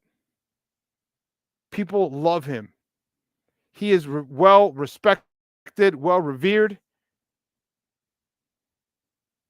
It's going to be, and you know what? You can disagree with me completely. That's okay. That's more than okay. Because I know how this game is played. I know what it means in a locker room to have a leader. I know what it means. And don't throw stats at me. Please don't. You will immediately be put in that category if you want to throw stats at me. Okay? When you do that, that shows that you don't know football. That shows that you completely disregarded the fact that he got thrown to the wolves. No offensive line his rookie year with Matt Nagy, a lame duck head coach. You're going to overlook the fact that he got destroyed his first game against Cleveland, if you remember. 9 sacks he got hit with. Hit a whole bunch of other times. It's okay. You don't think it affects the psyche of a person? Then the next year he had Nagy then. And then the next year you come and you give him Getsy, who's learning on the job. Oh, yeah, by the way, you take away his defense. So his defense is giving up 33 points a game, and you want him to win games? When your defense is giving up 33 points, you expect the quarterback with no offensive line, with no receivers. Who's he throwing to? Pettis? Byron Pringle? EQ St. Brown? N'Keal Harry? Bayless Jones? This is his receiving core. Amir Smith-Marset. This was his receiving core. And don't jump, well, he had Cole Kmet. Cole Kmet? So that's your dude. Your number one dude is your tight end. Come on. So don't give me the 10-28 garbage. He is 10-28. That is his record. As a starting quarterback, it's not his fault. It's not his fault. Again, if we go with Caleb, I'm supporting the Chicago Bears.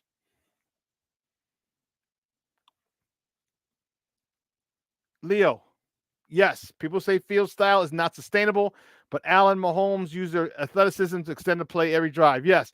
The only counter to that I have is that they got to start calling these goddamn late hits on Justin Fields. He's getting hit far too much. You saw who got the call the other day? Was it Matthew Stafford? Jared Goff? One of those guys slid, guy hit him. He gets up, he looks at the refs. Here comes a flag. That hit, and I posted it on Twitter. I posted it on Facebook, and I tweeted it out. I said, Allen, I think it was Josh Allen. Allen gets that call, but Justin doesn't ever. Because we've seen how many times him going down and people jumping on him. People are chasing him and they fall on him. Don't give me the shit. Oh, they're moving too fast. They can't do. Oh, yes, they can. Oh, yes, they can. They can fly over him like other people do. But people, for whatever reason, they don't give Justin, they don't give him those breaks. But imagine how deadly he would be in the run game. Going under center more. Having linebackers and defensive ends pause a second or two longer instead of attacking. Imagine. So, and people ask what I see. I'll tell you what I see. I see a guy who literally can do everything. I see a guy who's made every throw. I see a guy who's looking for help. Because he hasn't had it. He got DJ Moore. He hit him for 1,300 yards. And don't be like, well, Tyson Bagent threw some. Tyson Bagent, he and DJ Moore had averaged like 50 yards a game in those 4 games that Tyson Bagent started. So stop it. So stop the nonsense. Stop the nonsense. You know what? I'm going to find it. I'm going to put it in the folder. Next time I'll show you. This is really annoying the bejesus out of me. Because I have it in here. There's a picture of my buddy with Caleb Williams holding the Heisman in New York. I had it because I showed it to somebody the other day, but the way the pictures are brought up here on StreamYard on your phone is different than. But anyway, yeah. I am more than confident that Justin is going to be that dude. You just need to protect him. And I love everyone's, oh, well, first he needs an offensive line, then he needs receivers, then he needs an offensive coordinator. Yeah, you do. Crazy idea. You do. You do. And then Adam Abdallah said something really stupid the other day, and that's another thing that bugs me. When people say dumb shit, because they have a platform and they say dumb shit, and then other people regurgitate this dumb shit. He said everything has to be perfect for Justin Fields except Justin Fields. And I'm like, you know what?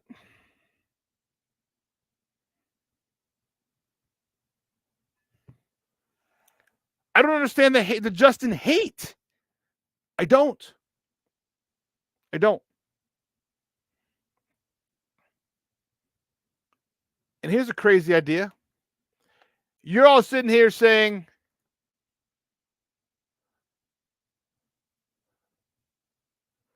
wait, hold on. Here, Leo. People say field style is not sustainable. Allen Mahomes uses it. What happens if Lamar wins a Super Bowl? What happens if the Baltimore Ravens win a Super Bowl? So you're going to tell me now that running style isn't sustainable, that running style? And let me tell you something. I'm taking this, and I have to give credit where credit's due. This is Dan Orlovsky. Dan pulled up something, and I was like, holy sheez. He is so right. I don't know if it was Get Up This Morning that he did it. Or what. But it was and the way it was worded carefully. It was worded carefully. And here's what's going to happen. Here's what's going to happen if Lamar wins the Super Bowl. Baltimore's got a great shot, do they not? Let's watch this. What they said this morning. Lamar has to go win the Super Bowl. Winning MVP no longer matters. Getting to the Super Bowl does not matter. I think, and hear me when I say this, Molly, Kimberly, Stephen A., and everybody, this is not pandering. This is not caping. This is the dead honest truth. And there's a little bit of insight to this. People that sound, or players that sound, look, and play like Lamar Jackson were never supposed to win Super Bowls in the NFL. In people's eyes, they were never supposed to win Super Bowls in the NFL.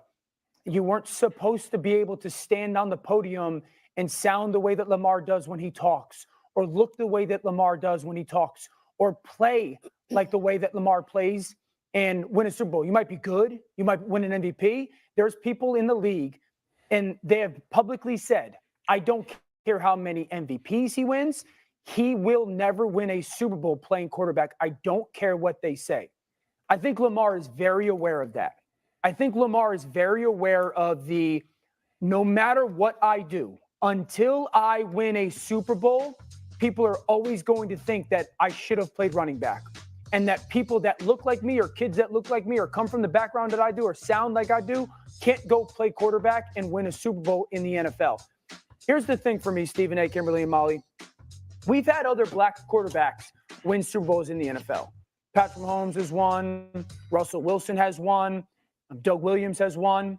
But when we hear those names at quarterback, we think throw first. We think a thrower or a passer first. We don't with Lamar. Most people think runner with Lamar. Most people think of athlete with Lamar. And for him to go win the Super Bowl, it completely changes the narrative around Lamar. It completely changes the narrative around that position when it comes to players that look and sound and play like Lamar, not only for people that are close to his age, but kids that watch Lamar. And I think their organization's very aware of it. I think their head coach is abundantly aware of it. And I think Lamar is very unapologetically aware of it, that he can't just get there. He has to win it.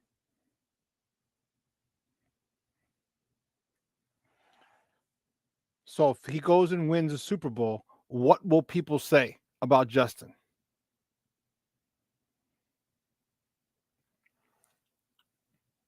What will people say? You can't win with his style? You know, interesting take. And I think Orlovsky, and I like Dan Orlovsky. I think that was on point. I think it was great. You know, and again, for me, I understand completely why you go draft Caleb Williams. I get it. I understand it. He's generational. He can do things that only a certain number of people can do. But I don't buy it. I understand why someone would go along those routes.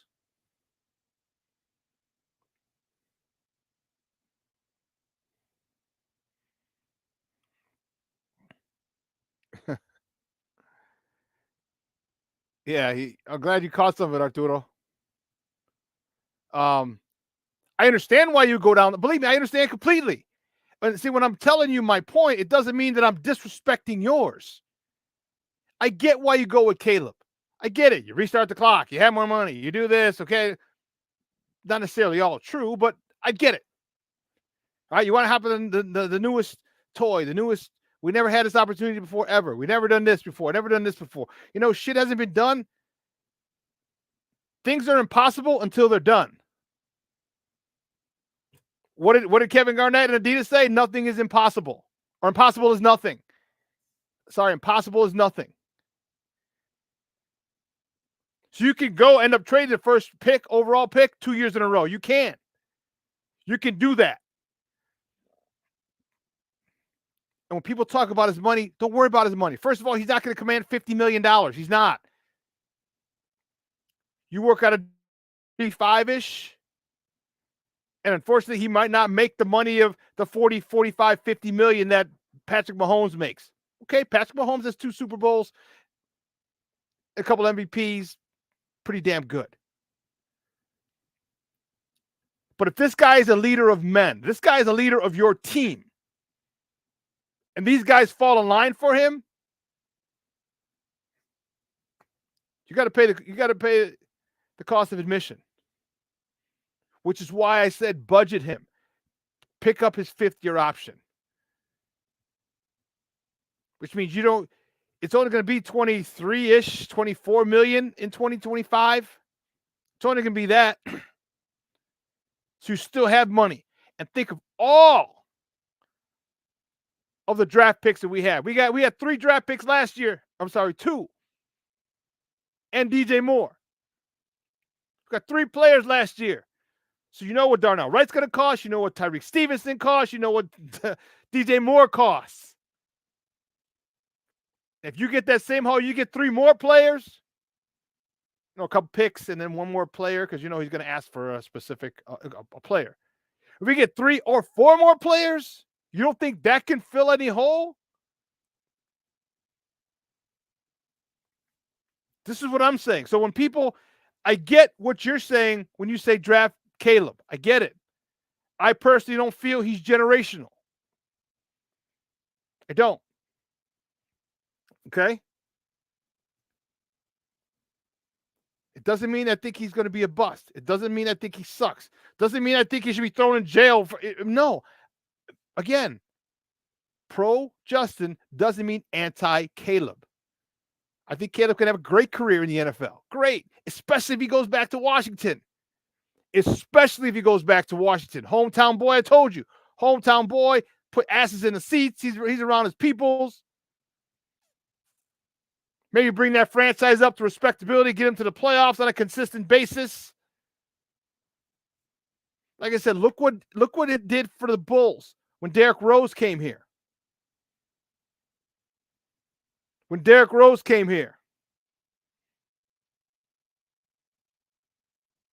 That is why I think Washington and the Bears trade.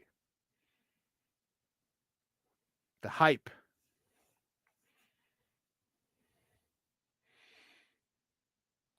Yeah. I know you, Brandon, you're saying something, you're comparing their styles. Their styles. They were talking about that you can't win like that. You can't win with a quarterback who runs. Yeah, you can. Hell, you almost had it with the 49ers and Kaepernick. If it wasn't for a great throw in the back of the end zone by Baltimore, Kaepernick and the 49ers win. It was a great game. You're right. The good old boy network and the stereotypes, if you shut down, you know how you shut them down? You win for them. You win for them. You win for them. Why do you think there's so many athletic quarterbacks now? Why? Because you've seen all the progress that they've made. It's only going to be it's only a matter of time.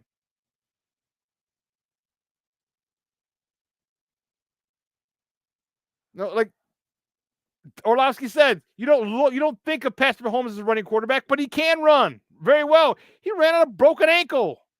It was sprained. It wasn't broken, but I exaggerated for effect. Lamar wins a Super Bowl. Those stereotypes are gone. See how many more athletic. I mean, they're still drafting athletic quarterbacks. Yes, you still want your drop back, but here's the crazy part. You're getting quarterbacks who can drop back and pick you apart from the pocket and run a 4.4. His name is Justin Fields. He's been inconsistent over his 3 years. Can't deny that. Won't deny that. But who's he had to throw to? Who was blocking for him? Who, what?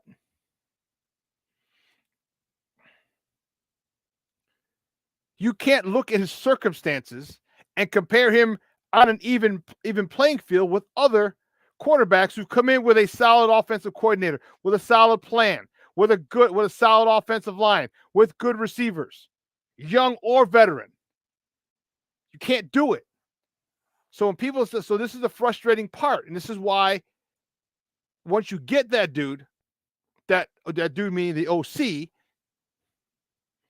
it's going to be tough. I think the Bears bared themselves when they said, "Oh, well, you got to keep Chris Morgan." Really? You want a great offensive coordinator to come here and say, "I can't even bring my offensive line, the person who's going to make my offense run with my protection, I can't even bring my own guy?"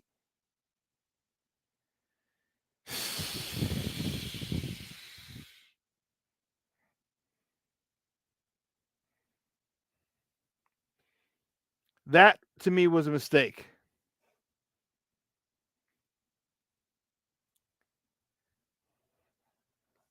So let me ask you this. If you expect, well, first of all, he's 1,300 yards. DJ Moore had 1,300 yards and Justin Fields missed 4 games. And before you go the Tyson Bagent route, he averaged 54 yards. He had 200 yards receiving in those 4 games. Okay.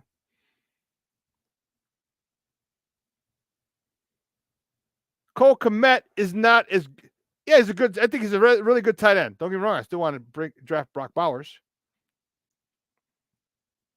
He's not a guy that you build a game plan around. DJ Moore is a guy you build a game plan around.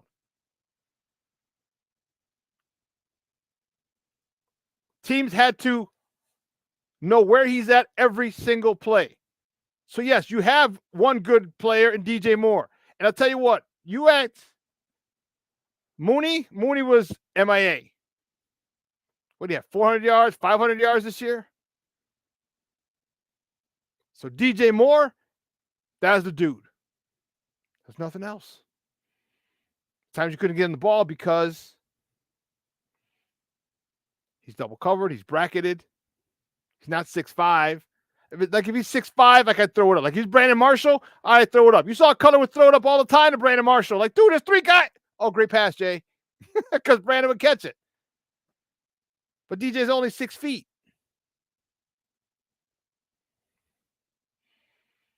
Why? J2K, Walls of Jericho, why did you think that was a good move? Because when you're an offensive coordinator, you want to bring your people. You want to bring the people that you're comfortable with. All right? Because your scheme requires a certain block. Your offensive scheme requires a certain blocking scheme. And I don't want to have to teach this offensive line coach my blocking scheme. Because he's learning it. He can't implement it the way I need it implemented. Like my guy that I want to bring over with. I did too. They just couldn't connect.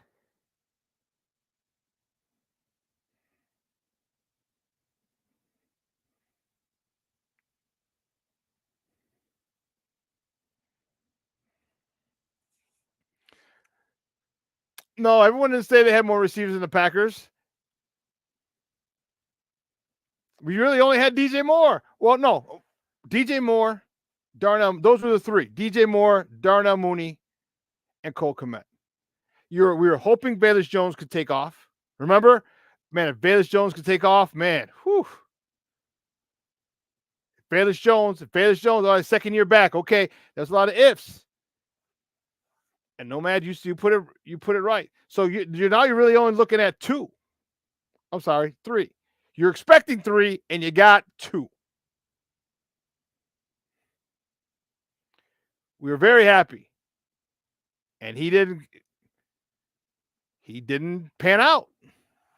He didn't do well. He dropped touchdown passes. He dropped touchdown passes. Like, come on, Papa. Like, there were so many different Packer people that fucked things up for us. Lucas Patrick. Like, dude, are you a double agent? Tunyon, are you a double agent? Getsy, are you a double agent?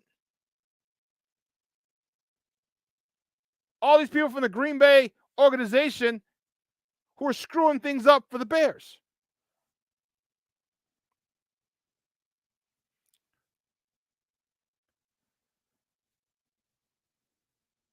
I wouldn't say a lot of ifs. And here's the thing. Here's why I say that. We've seen him make every throw. We've seen him do everything. The one thing that we need to see him do is lead a touchdown drive in the fourth quarter. Other than that, he's escaped pockets. He stepped up and thrown tutties. You saw the one to DJ Moore, okay, against the Lions in Detroit. He rolls left, backs up left, can throw right. And I've mentioned it. Humpback line drives over a linebacker in front of a safety, in between three guys. Some soft touch on here. I mean, everything. Now, it's just got to be consistent. So the if, Brandon, is if he can be consistent. Well, I saw he was consistent in high school. He was consistent in college. What stopped here? Nagy and Getsy stopped him from being here.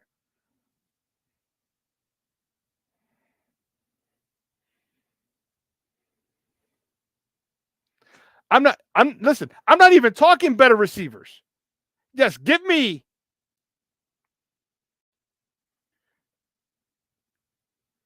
here's why. What if he gets better receivers? What if he gets more O-linemen? What if he gets a better OC? Yeah, you said all three today, and we've been saying it since he was drafted. Yeah, he needs it. Get it for him. Get it for him. Get it for him. Give me a quarterback who doesn't have an offensive lineman, who doesn't have a good offensive line. Give me a quarterback who doesn't have good receivers. How many drops? We just talked about Tunyon. How many drops did he have? EQ St. Brown last year, 4th down. Like, I'm not asking for all pros. I'm not asking for all worlds. I'm asking for competent receivers. I'm asking for young, scrappy, good, hungry receivers. Like Jaden Reed, the guy in Green Bay. Like, individually, Christian Watson, Romeo Doubs, and Jaden Reed, who's a rookie this year. Those two were second-year players. Individually, they're good. Together, they're great. Give me some good receivers. I'm not asking for another DJ Moore. I'll take it. I'll take a Marvin Harrison Jr. But I'm not. Give me a Terry McLaurin.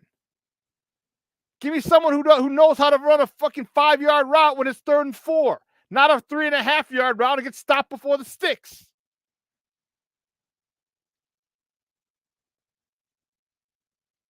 You name me any team that's good. You name me any quarterback that's good. He's got receivers. Most importantly, he's got a quarterback guy. He's got a guy. He's got a quarterback guy. And that's what people I don't get. Is this it? No, that was the other one. That's another thing. Defense can't be giving up all these damn points. No, I took that off. Fudge. You know what I mean? You can't give up 30 points and expect to outscore people. Can't do it.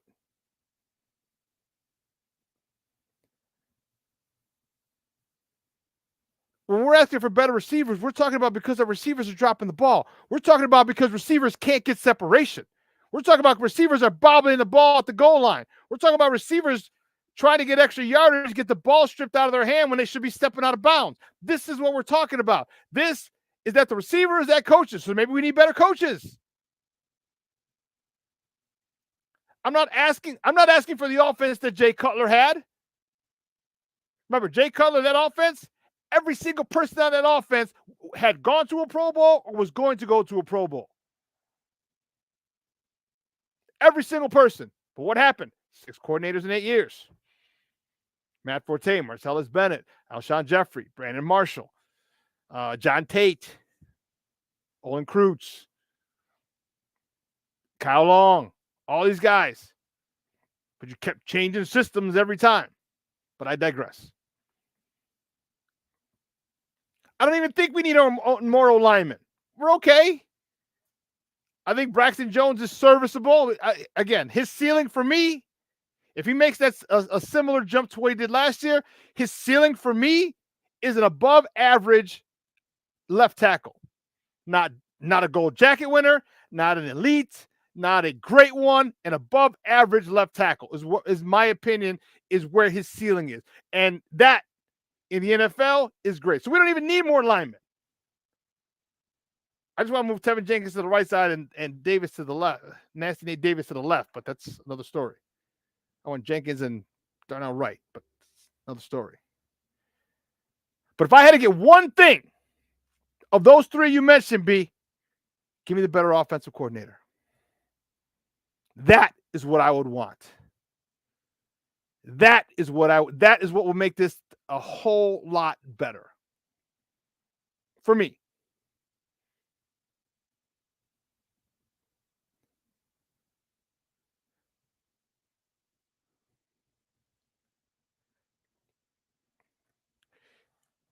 I understand, B.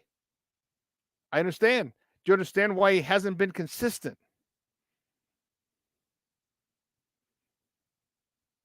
Like the things that were. So with Coach T, I mentioned some things. If you watch the tape, we've got about 8 minutes left. When you watch the tape, okay, and this is where I talked about why I like talking to Coach T. Nomad, he's in chat room as well. He was a Division I football player as well. He was on the defensive side of the ball, though. He was a DB. But he'll understand exactly what I'm talking about. Okay? Pass protection and route combos have to be married. All right? I think I've said that like 700 times. But people, if you haven't played at a high level or coached at a high level, you don't understand that. Okay, you don't. What does that mean? I'm glad you asked. You can't take a 3-step drop and run intermediate and deep routes. Can't have your quarterback do that. You can't have your quarterback take 5-step routes and run slants or hitches or quick outs. There are far too many times that Justin hit the top of his drop and receivers hadn't gotten open yet. Okay? Or we're stuck in zone, blanketed by a guy. So now what is Justin supposed to do? And I'm not, again, I am not absolving Justin from his mistakes. He has missed people in the seam. That seems to be his Achilles heel, hitting people in the seam. He's hit them for touchdowns, but he misses them a lot too. Okay? He misses them a lot too. And I gotta make sure that B, what are you doing? $700 on Justin Fields jerseys? What? You're a fool, Papa. Dude, you should have told me I got a guy. Get a knockoff. It come right from China. Don't worry about it. $50. Come on, man. You know I'm from Chicago. I got a guy. Before you spend any more jerseys, and they sell all teams' jerseys, let me know. His inconsistency was due a lot to the fact that the coaching was poor. Okay? The receivers can't, if there's no one to throw the ball to, what do you expect them to do? If they're getting no separation, what are you expecting him to do? But yet he was told, you got to win from the pocket. Remember, like they told Mitch, you got to win from the pocket. So he's holding the ball, hoping these guys get open. You get it right. Let me tell you something. Let me ask you a question. I've said this before. Coaching is nothing but teaching. That's all coaching is. We're teaching you football.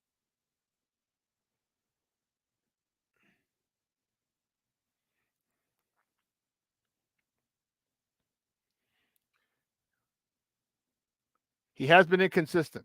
And part of that is his drop. Part of that is his footwork. I'm not going to absolve Justin. I'm not saying Justin is the perfect quarterback, the best quarterback ever built. No, he needs work. He needs coaching. He needs coaching. I'll give you guys this analogy again. If you got a Ferrari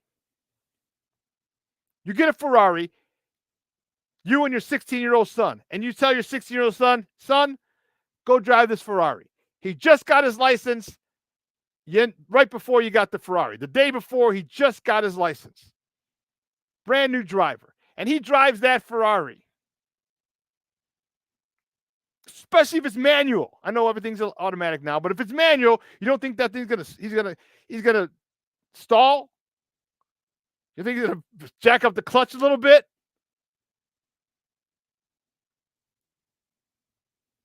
But then we get in. If you know how to drive stick, fine. You think your son's taking curves? He's turning corners at 35 miles an hour? No. Would we? Hell yeah. We're gonna try it because we're gonna see. I'm in a Ferrari. I want to see how it operates.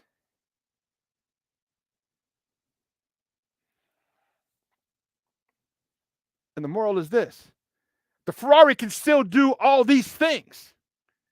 It can still go a $180, 200, whatever. It can still hug curves at 35 miles an hour. It can still do that. But it's not getting maximized by a 16-year-old driver who just got his driver's license. It's getting maximized by a veteran, by us who've run from the cops, who've gone through, who've run from people, who've chased people, who've done, our generation is a little crazier than the newer generation. I was driving at 12 years old, but that's neither here nor there. So the Ferrari has all this capability. It's got to be maximized. And what people don't do, I got to credit Mike Tomlin. You don't hold coaches accountable for coaching. That's their job. Why is Justin Fields' drop still so shitty?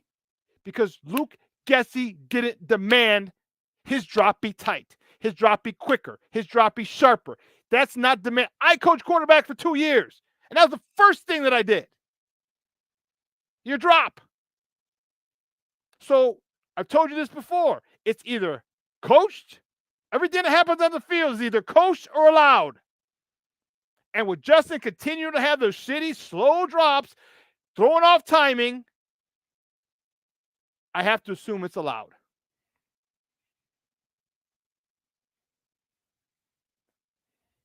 I have to assume. But listen, where I'd love to go. I love to do that. Exactly. This is why coaching. But I also, and here's where I Justin, you got to go get you a quarterback coach. Eric's been on here. Eric, get your people in touch with his people.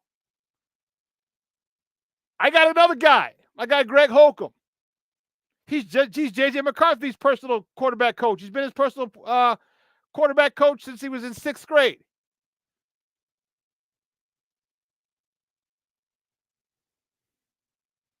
Yeah, get him and work on those things. That's what he's got to do.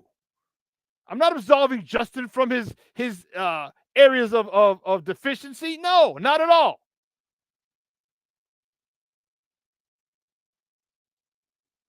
Because let me ask you a question. You live in the Bay Area. You put Justin Fields on that San Francisco 49er team. How different is that San Francisco 49er team to the NFL? How different does that team look with him calling the shots?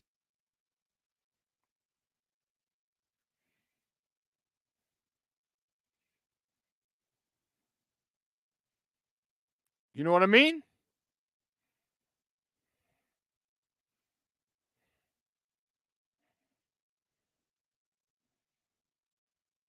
Because there's no one on God's green earth who's going to take Brock Purdy over Justin Fields and drop him in the San Francisco system. None.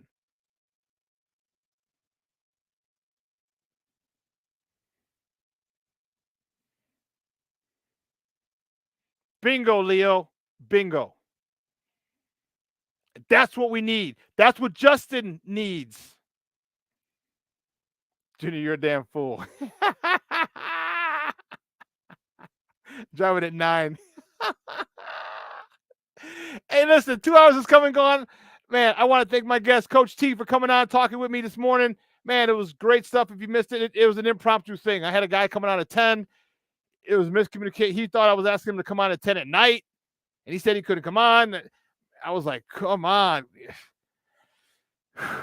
So I reached out last minute. Coach T was on. I want to thank him a lot for coming on such short notice. I really, really appreciate it. I want to thank you guys. This chat was lit.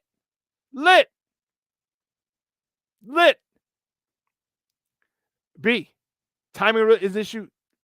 That's coaching. You know what I mean? That's coaching. Don't run away from holding coaches accountable for doing their job, for coaching. As a defensive coordinator, when things happen, I'm like, what did I do wrong? Okay, they didn't do this. They're hitting this gap. I need to make sure on practice we work on this, because that's just not going to happen again. But listen, guys, you have a phenomenal weekend. It's supposed to get warmer here in Chicago. I think we're getting the last of the snow today. It's supposed to warm up 25. 30 tomorrow. Man, it was minus minus 3 or 4 with the wind chill. Because you had Jimmy Garoppolo back then. You had your quarterback in Jimmy Garoppolo. They thought he was going to be it. Don't say that, I go loco. You had Jimmy G back then and his chiseled jawbone. They're like, nah, we got it.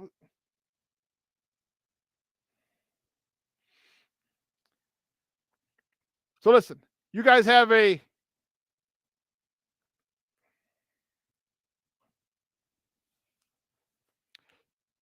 They did. It's a good question. I don't know. That I can't answer. Well, listen, you guys have a phenomenal weekend. Enjoy it. We have our cousin's Christmas exchange tomorrow. We couldn't do it before Christmas because everyone's got families and they're doing their own thing. And then after there's someone on vacation.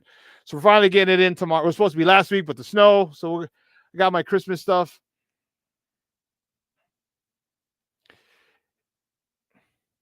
They thought Trey Lance could run it better, and what happened? They were wrong. They took Mr. Irrelevant. They took the last dude in the draft, and he's doing a much better job. So what if they had taken Justin Fields? They're people. They make mistakes too. They're people. So Mr. Irrelevant beats out a first-round pick.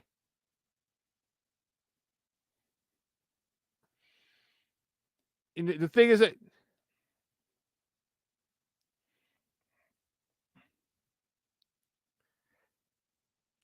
he had the coaching. Sometimes maybe they wanted to run away from the coaching. Maybe say, okay, I want a guy who's coached in this already, so I don't have to go back. We don't know what the reason was. I don't. I'll tell you what, a lot of Niner fans would love to have him. I mean, not so much now because they won the NFC Championship last year, went to the championship last year. I get it. But anyway, guys, have a phenomenal weekend. All right? I'm going to have a great one too. I love the conversation. And I love the fact that we differ on different shit. It happens. You see things your way. I see things my way. We're cool. All right? It happens. And I like the fact that we don't insult each other here because we're fucking adults. We're not children or petulant brats. All right? I love it. And I know that's why this is the best morning Chicago sports talk show ever. Make sure you hit the like button. Make sure you tell your friends. Get them to tune in. All right? Even if they have to listen to it. We have the app. You can listen to it on your phone. Listen to it on your computer. All right? Behind another screen while you're working. Whatever. I appreciate the love and support that you guys give me every single Mickey Ficky show. I'm grateful. And I'm humbled by it. All right? So we'll see you on Monday. Same bad time, same bad channel, 9 a.m. to 11 Central Time. So for everyone here at Sports Zone Chicago, Elliot Baez, our executive producer, Clarence Council III, our social media guy, my co-host, Adam Sencha I'm your boy, the SuperBack, Shawn Sierra. At 12:15, we have Second City Sports coming up with Lakina McGee and Sydney Brown. This show is going to replay at 8 p.m. tonight on my personal page on Facebook, our Sports Zone Chicago's Facebook page, our YouTube channel, our mobile app, and our Roku channel. So it'll replay tonight at 8 p.m. Central. Okay? So, again, for everybody here,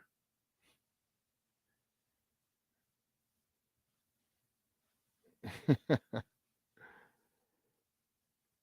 right, just make sure we keep it clean. We'll check it out. We'll Google it.